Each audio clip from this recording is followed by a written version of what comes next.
Chapter 2, in which Pooh goes visiting and gets into a tight place.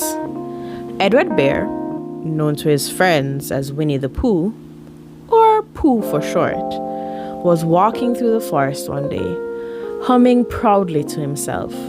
He had made up a little hum that very morning as he was doing his stoutness exercises in front of the glass.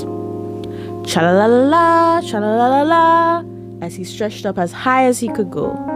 And then, cha-la-la-la-la, cha-la-la, oh help! La, as he tried to reach his toes. After breakfast, he had said it over and over to himself until he had learnt it off by heart. And now he was humming it right through, properly. It went like this.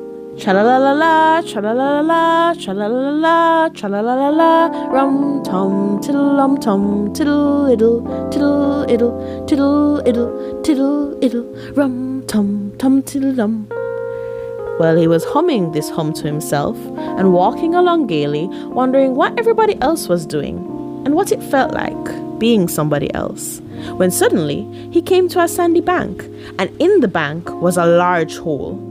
Aha, said Pooh.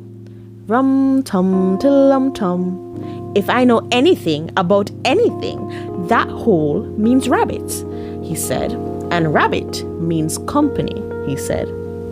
And company means food and listening to me humming, and such like. Rum-tum-tum-tiddle-lum.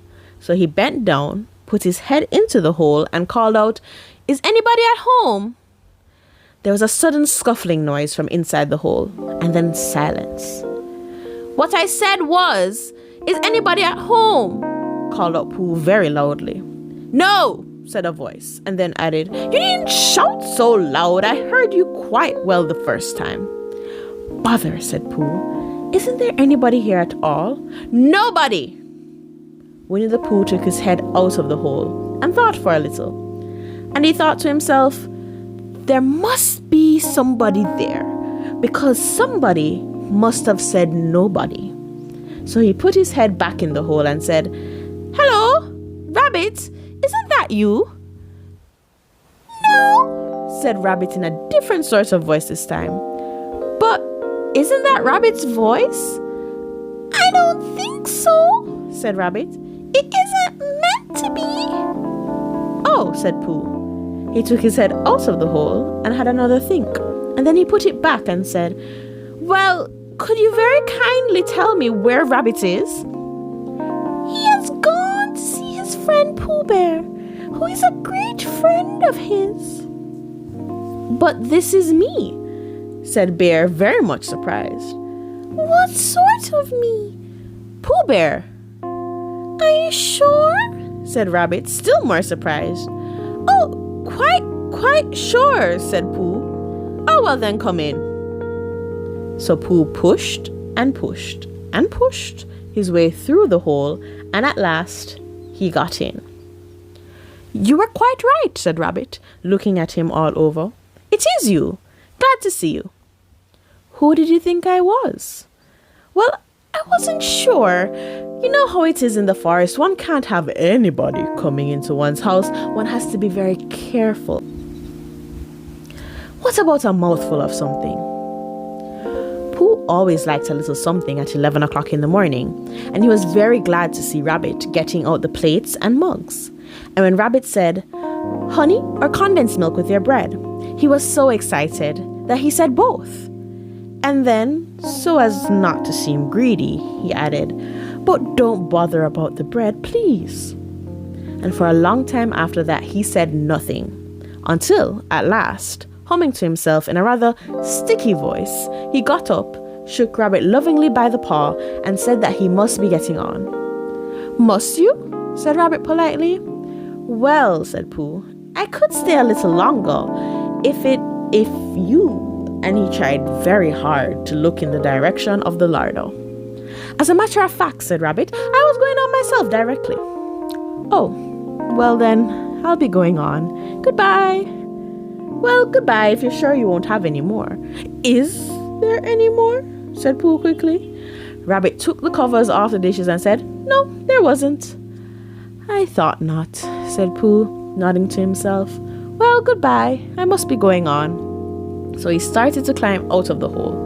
He pulled with his front paws and pushed with his back paws. And in a little while, his nose was out in the open again. And then his ears. And then his front paws. And then his shoulders. And then... Oh, help! I'd better go back. Oh, bother! I shall have to go on. I can't do either, said Pooh. Oh, help and bother. Now by this time, Rabbit wanted to go for a walk too, and finding the front door full, he went out by the back door and came round to Pooh and looked at him. Hello, are you stuck? He asked. No, said Pooh carelessly, just resting and thinking and humming to myself. Here, give us a paw. Pooh stretched out a paw, and Rabbit pulled and pulled and pulled. Ow! Cried Pooh. You're hurting. The fact is, said Rabbit, you're stuck. It all comes, said Pooh crossly, of not having front doors big enough. It all comes, said Rabbit sternly, of eating too much. I thought at the time, said Rabbit, only I didn't want to say anything. That one of us was eating too much, said Rabbit. And I knew it wasn't me, he said. Well, I shall go and fetch Christopher Robin. Christopher Robin lived at the other end of the forest, and when he came back with Rabbit and saw the front half of Pooh, he said, Silly old bear, in such a loving voice that everybody felt quite hopeful again. I was just beginning to think, said Bear, sniffling slightly, that Rabbit might never be able to use his front door again, and I should hate that, he said. So should I, said Rabbit. Use his front door again, said Christopher Robin. Of course he'll use his front door again. Good, said Rabbit. If we can't pull you out, Pooh, we might push you back.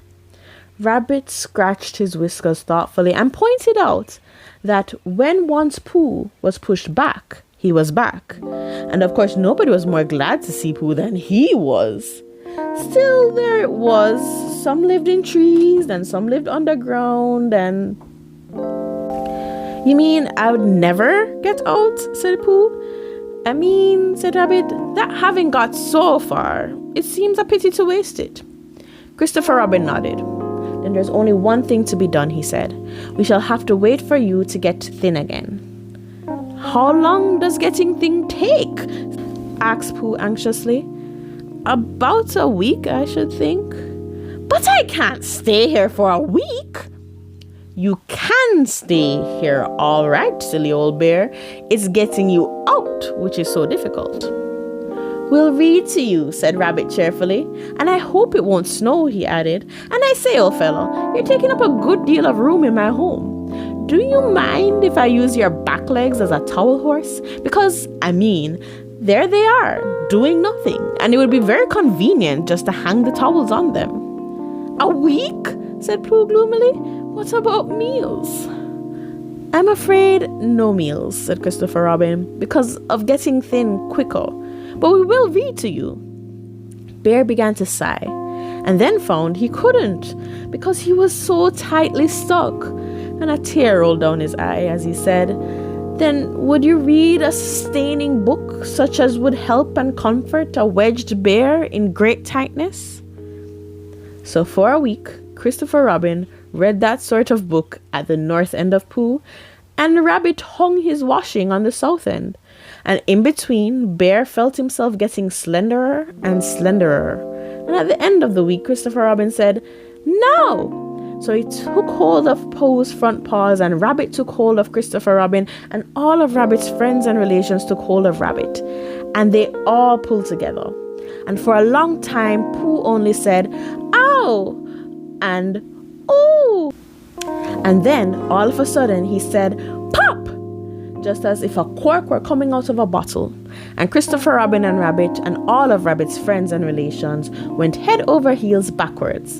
And on top of them came Winnie-the-Pooh, free. So, with a nod of thanks to his friends, he went on with his walk through the forest, humming proudly to himself.